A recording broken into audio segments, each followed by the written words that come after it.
Hey, what's up, everybody? Welcome back to the channel. Today I'm just making a short video about some strange things. Now, strange, the usual thing that happen with all these scooters. You know what I'm saying? And before I do that, I just want to say, shout out to all of you that keep, subscribing to my channels and all the questions you've been asking. I've been trying as hard as possible that I can to answer all of the questions to you. So if there's anything else that you think is missing, you always got my email and or the stuff that you can always hit me back, and I'm gonna get back to you. I got people, a lot of people asking questions about different sort of scooters that I don't actually have. I usually use these two scooters you can see right here. I got a Ultra G scooter here, and I got a QR Q1. How I should be familiar because this is mostly on Amazon and other high brand stores that you can get this from. A lot of people ask me question about uh, what sort of scooter do you get when you live in this area. Even though I don't have those scooters, but I'm quite familiar with scooter. You know what I'm saying? So I really take my time, to answer you all the way I can. So you can get a best view of what you're gonna buy. Uh, what type you should go for, and what do you need for what purpose you buying the scooter. You know what I'm saying?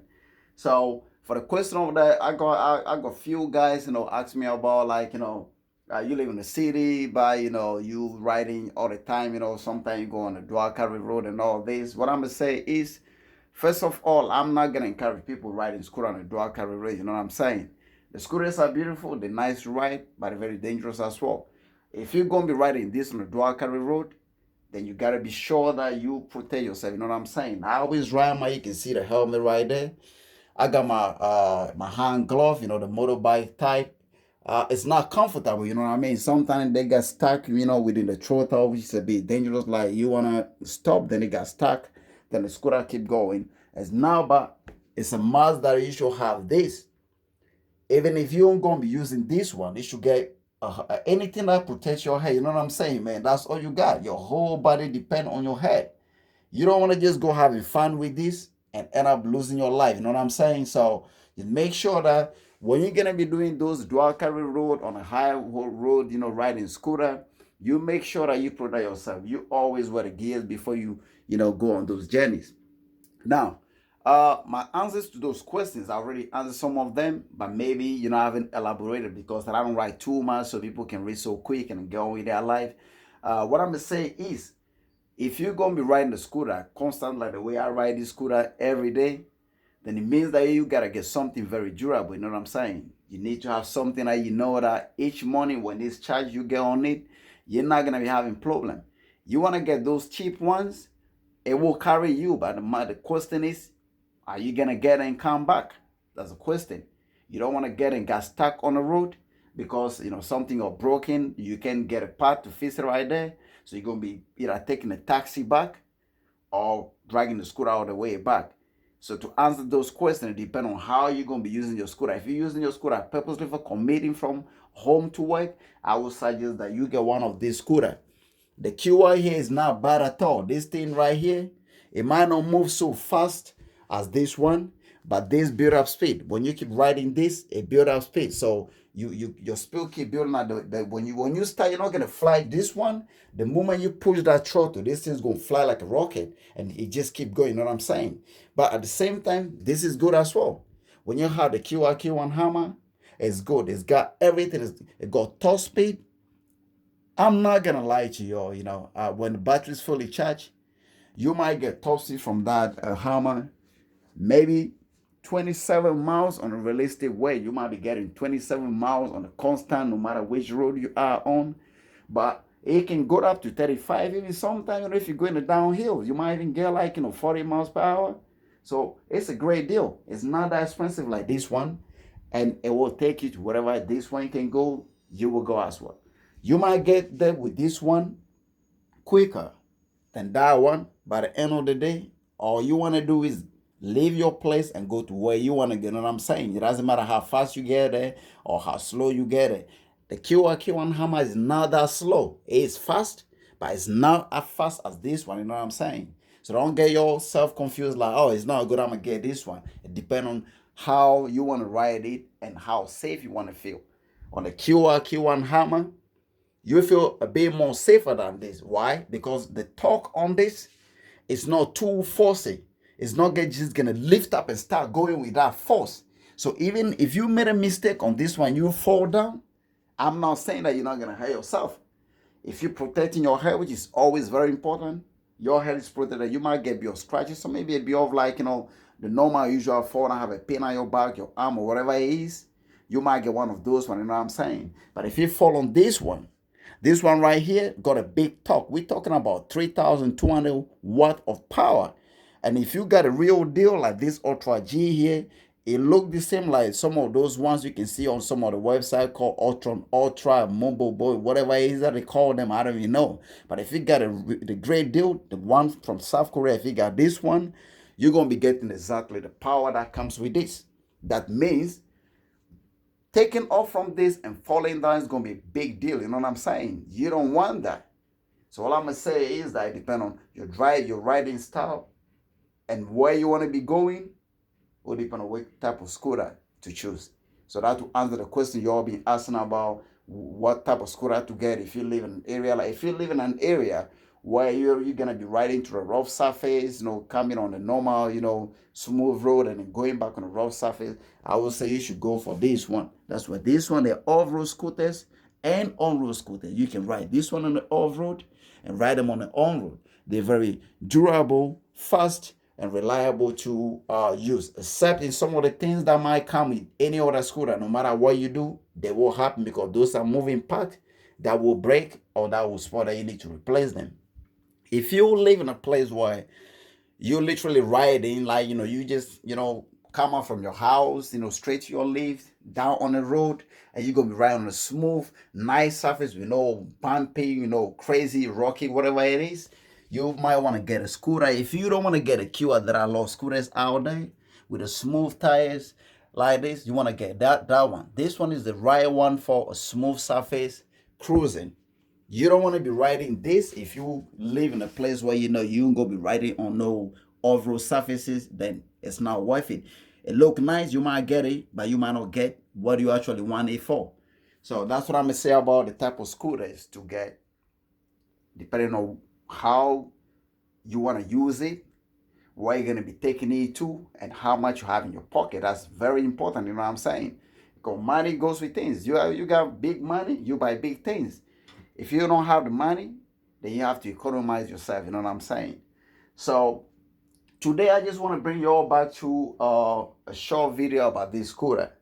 And if you all have any more questions that I haven't already elaborated on, always leave me a comment below my channel, and I'm gonna get back to you all as soon as I can. I've been away, to Spain. I've been invited on this scooter something. I just got invited. And I went there, just like we checking out some motors and some stuff like that. So I haven't really had a time to make the video I wanted to make. But today I just want to bring you all back. If you all remember one of my videos on the channel where the Morgard issue of the Ultra G scooter, which is also different names, but the same looking scooters, on the website. If you're having a scooter like this one, actually, I believe came from Mini Motors with the controllers and the things in, like I said in my other videos. I believe it came from the Mini Motors. So most of the things are quite very compatible with the Mini Moto,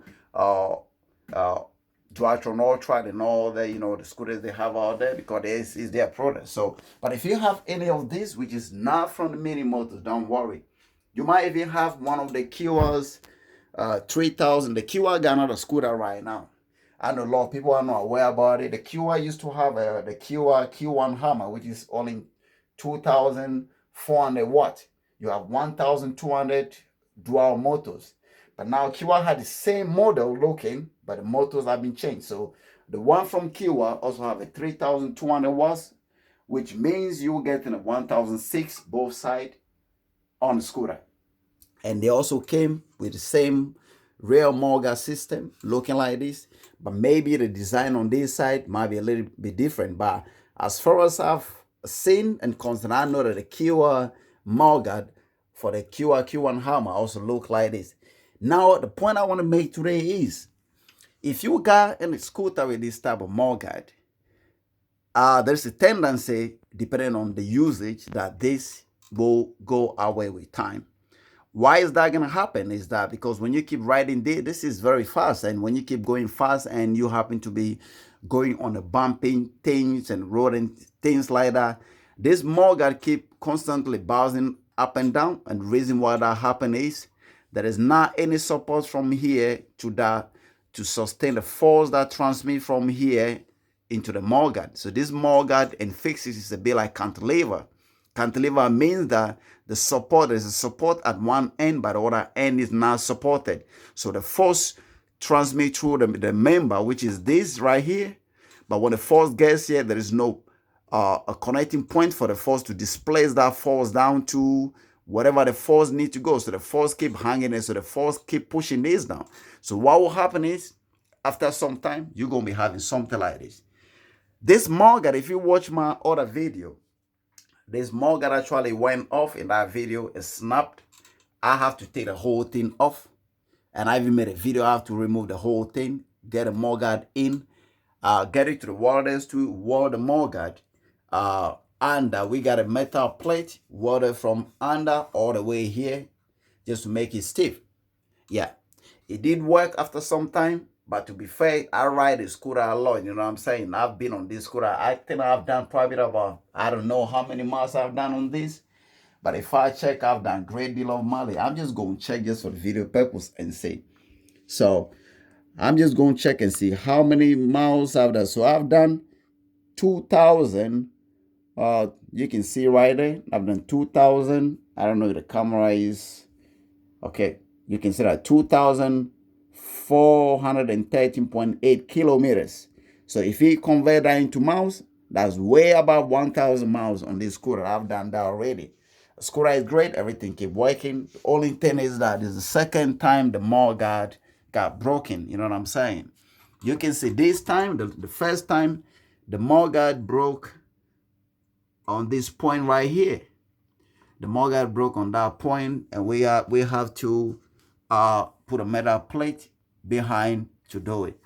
So what happened now is, because of the force transmitting through this mudguard of the way it is being designed as a cantilever with no support on this end, the force was great. Because believe me, I'm riding this, I'm going around 50, 60 miles per hour. I'm not talking about kilometers, I'm talking about 50, 60 miles per hour. I even sometimes get to the point of 70, just approaching when I'm going a downhill. This is so fast. I know y'all be saying that crazy, man. How are you going to be riding 70 miles? Yeah, it's real. I've done them. I've been doing that. The only thing I want to do even next time, I actually got some nice camera, because y'all been saying that, oh, my camera position and all this is now, you know, great for the viewing. But you know, that's all I can. I'm using my mobile phone for the videos, and when I'm writing this, there's no way I'm going to be compromising my life just because I want to get clear video and then fall down. So what I do is try as much as possible to make sure that the camera can watch what I'm doing, just to see the speed and what I'm doing. But at the same time, I got to think of myself in the first place, because if I fall and I'm not here, I'm not going to be making this video today, you know what I'm saying? So y'all just go take that with me. But I got a great camera, and I got this GoPro camera, you know, about 300 pounds in the UK. I don't know how much that the one you put on your helmet. So I will be making a clear, you know, nice videos about the speed of this. So when you're riding that speed of up to 70 on average on this scooter right here, I am going on average on this scooter about, each time I'm on this scooter, I'm hitting more than 50, 55, 60, 55, 60.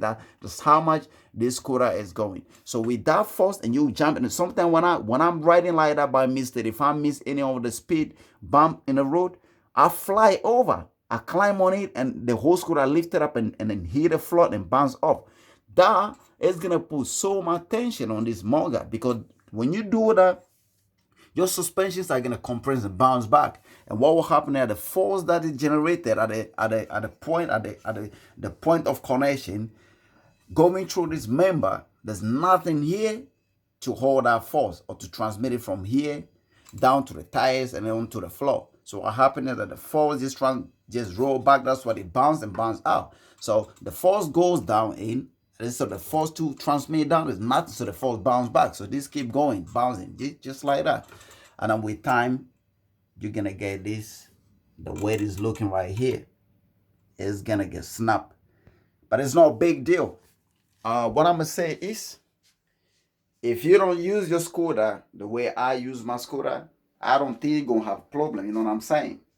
I use my scooter mostly now because I've been everywhere from my office down, and in London now there's a lot of things happening, like so much bicycle route creation causing a lot of traffic, so the roadblocks, it's just too much traffic. So I decided like forget about the cars. So all the cars I just park them there, and I'm on this scooter every single day. That's what you can say. I've done over 2,000 kilometers since I got this scooter. It's less than a year.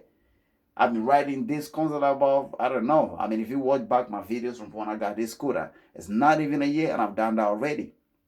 And it's still going. So that means that I'm using this scooter a lot. I'm putting too much stress on the mudguard from my riding style and all this. So my mudguard can break. It doesn't mean that when you have one, you're going to be breaking your mudguard. But no matter how you ride it with time, maybe you might end up being like this, or maybe not. It depends on how often and how vigorous you use the scooter. You know what I'm saying?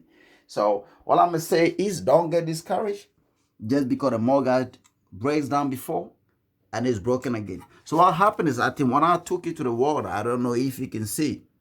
I'm just gonna turn the camera a little bit so if you can see. I don't know if you can see. Well, right here is a two layer. You can see one metal look a bit whiter than the other one. So the whiter metal is the actual original metal, which is the part of the mudguard. It's a bit thin. That thing right there is about 3 millimeters. And then the one that I got a guy to put under is about 5 millimeters.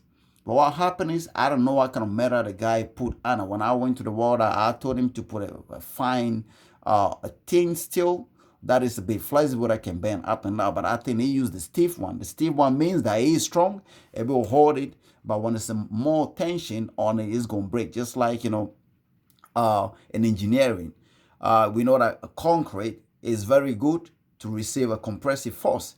When you put a concrete and then you want to squeeze them together, or you put a concrete like this, this is a slab of concrete. Let's say that's the surface and there's the edge. If you put it this way and you stand on it, it's not gonna break. You can put a lot of heavy stuff on it. The moment it's standing this way with a thickness higher on the side, it's not. But the moment you turn it this way and you stand on it, it will snap in the middle, because concrete is good with compressive force, but it's not good with the tensile force. When the force acting straight on the concrete, right on a flat surface, where the thickness is actually very thin on this side, it's going to break. The same way they work with other materials in engineering. So we're talking about this steel here. If we were to squeeze this steel from this side to put a force from this side, we're not going to break it from that side. But if you put a force here, but we'll break it, because the force acting on this and the resistance of the material there is very less, so it's going to break. Whereas when we apply the force from this side traveling all the way to that side, the resistance is a bit great, so it's not going to break that easy. That's what I think that metal right there just break off.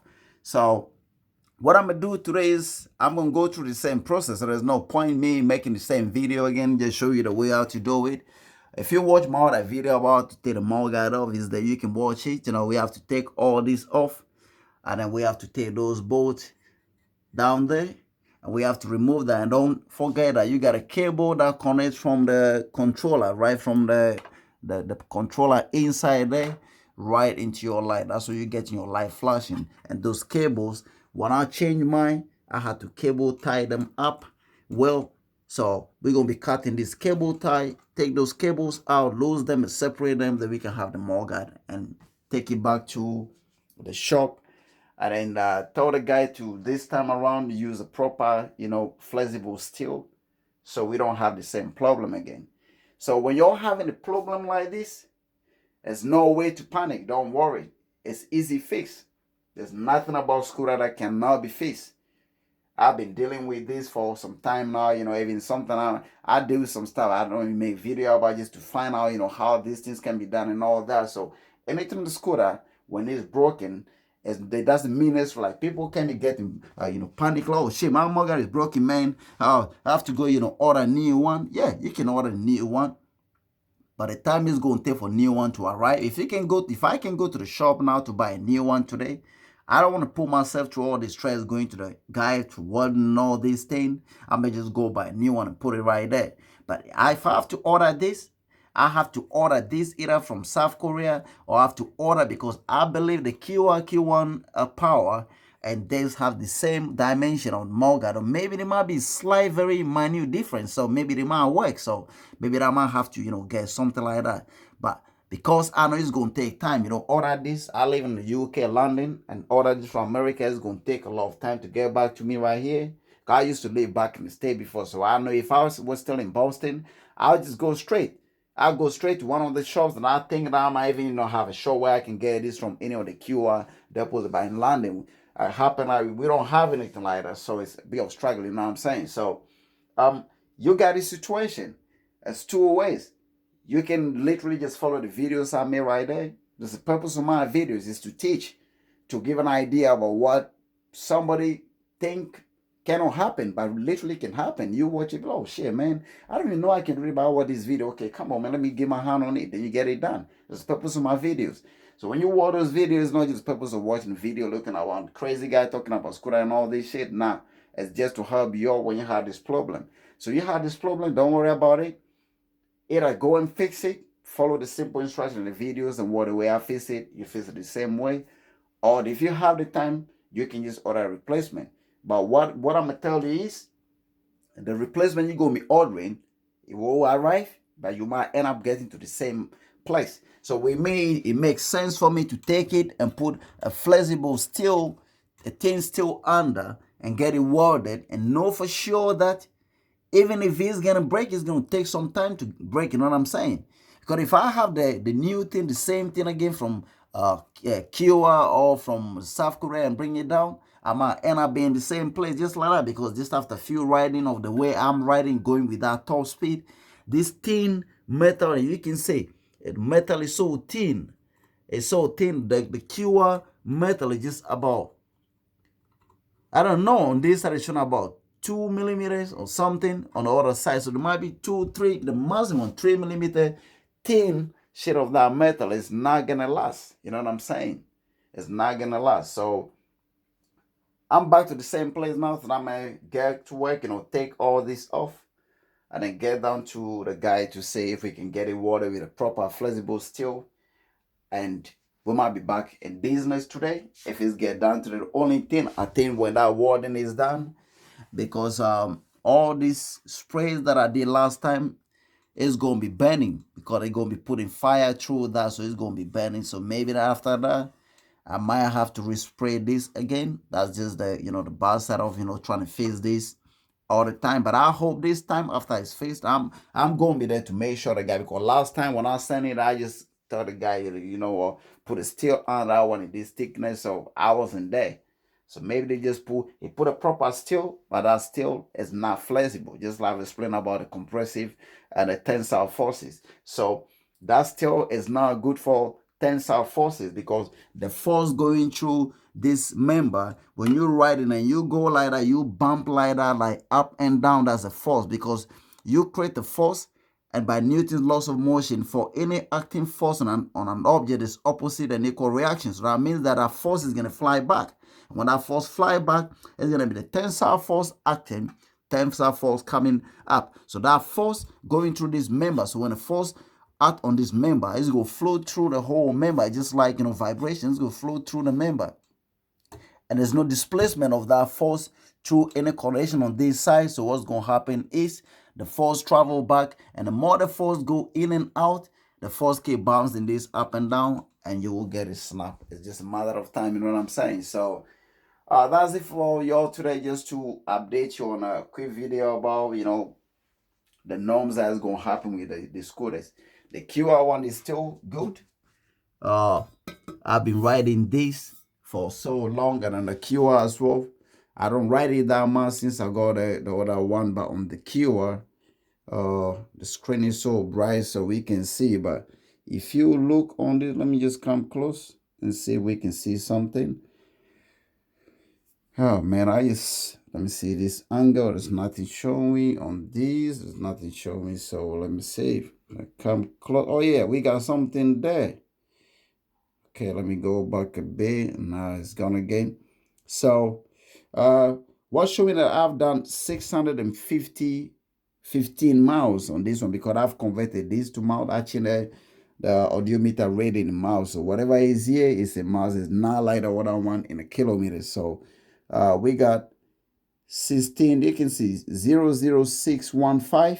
So I got 650 miles on this one because I'm not using it that regularly, but that's still good. And yeah, well, everything else, let me take my shoes off. You can see it's still looking great, same thing. There's nothing wrong with it. So it's a great scooter. If you have this one as well, it's great. But if you want to have this beast right here, then there might come a little problem, but it's not too bad.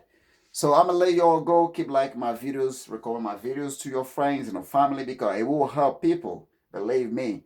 The amount of people that wrote to me to say thank you. I've been struggling. My school I broke. I don't know what to do after watching your videos. I got an easy fix. I really appreciate that. That's the purpose of my video. I want my videos to help. I want people to get something out of my video. I want people to appreciate my video, to say that, oh, look, I watched this video and I got my problem solved and I'm back on the road. So give a thumb up to my video. Subscribe to my channel if you haven't done already. And recommend my channel to other people to watch as well. There are a lot of people out there with problem with this scooter because the scooter is now taking over. You know what I'm saying? I demand say that it's illegal or whatever it is. In London, we feeling free. I'm riding the scooter with the cops on the traffic. They look at me, they just ride on, and I ride on as well. As long as they're not doing anything stupid on the road, the cops knew that you were breaking the law, but the cops knew also you saving the environment. You know what I'm saying? So it's all depend on the behavior. You behave well, they might close an eye on you and let you go. But you behave stupid, then they might come after you. You know what I'm saying? So you all just keep safe right there, ride your scooters and protect yourself all the time. So I'm gonna get up back to work right now, work on this scooter, and whatever it is, I'm gonna make a short video to let you guys know, after the second, more got fixing, if it goes well or not. Until then, keep a thumb out to my video. Shout out to you all for watching my video too. Bye.